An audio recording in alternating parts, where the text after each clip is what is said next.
So yesterday at church, I didn't sit and listen to the whole sermon, so I have to watch it online in order to give you a good sermon summary, which I hope to finish tomorrow.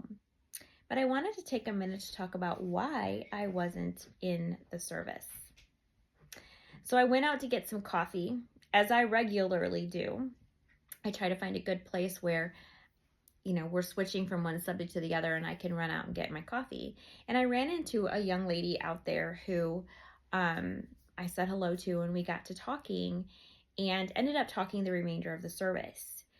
She's had a rough week, and that led into talking about kind of the trials of her adult life and her Christian walk and some of the things that she's been through, which oddly, I guess not oddly, or similar to some of the things that I've walked through in my life, and just really being able to talk about how she has seen the hand of God in her life, and how even now some things that she walked through 10 years ago, she's been holding on to, and she didn't even know it.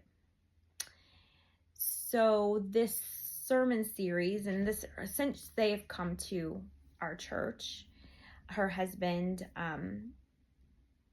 has been baptized, and they have really decided to make this focus on God in their lives and in their family and how that looks like. And that's really great. And we all want to make that decision. But in that decision has come attack. And we're talking about trials and temptations in this first chapter of James, in this sermon series that we're doing right now. And we talk about trials are different than temptations. Trials come from the outside, temptations come from the inside, and we'll get into that a little bit more in the sermon summary. But also, there is a real attack from the enemy when he sees somebody who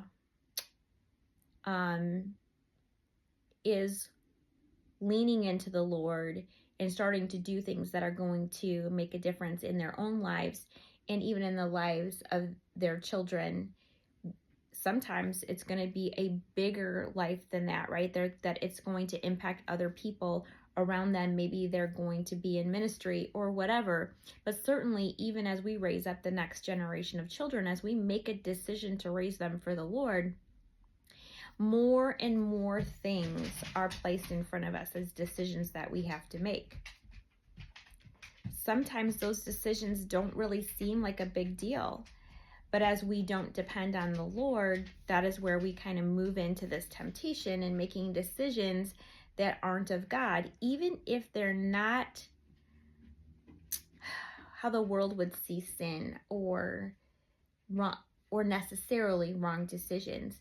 But as we fully trust the Lord and those trials keep coming and we make good decisions, we have more trials because Satan doesn't want us to succeed. And so interestingly, as we were talking about all the things that have happened just this past week, and in the time where they really made this decision to follow Christ in their family, I was just really struck with the ability of her to speak honestly about the trials and not minimize the fact that they're hard, and still see the hand of God, see the goodness of God in all the ways that he blesses her and her family, even in the midst of these trials, and being able to cling to that so that they feel like they can trust God fully. It's hard as women to let our husbands lead. Our husbands are different than us. And I think one of those things that where Satan gets at families is, and it started way back in the garden, is the fact that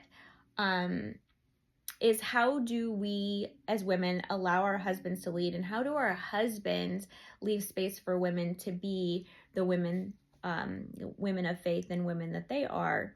And what does that look like? And that is really not as something that I could answer. I don't know. I think that with each family, it may look a little bit differently based on, a lot of different factors. However, I was just going back to this family, just really struck with their determination and her determination to be a good wife who leaves space for her husband to lead, leaves space for mistakes, but fully trusts in God and looking for his blessing, not solely focused on the things that are going wrong. So I hope that that's an encouragement to someone today, that it is okay in our trials to think that they're hard.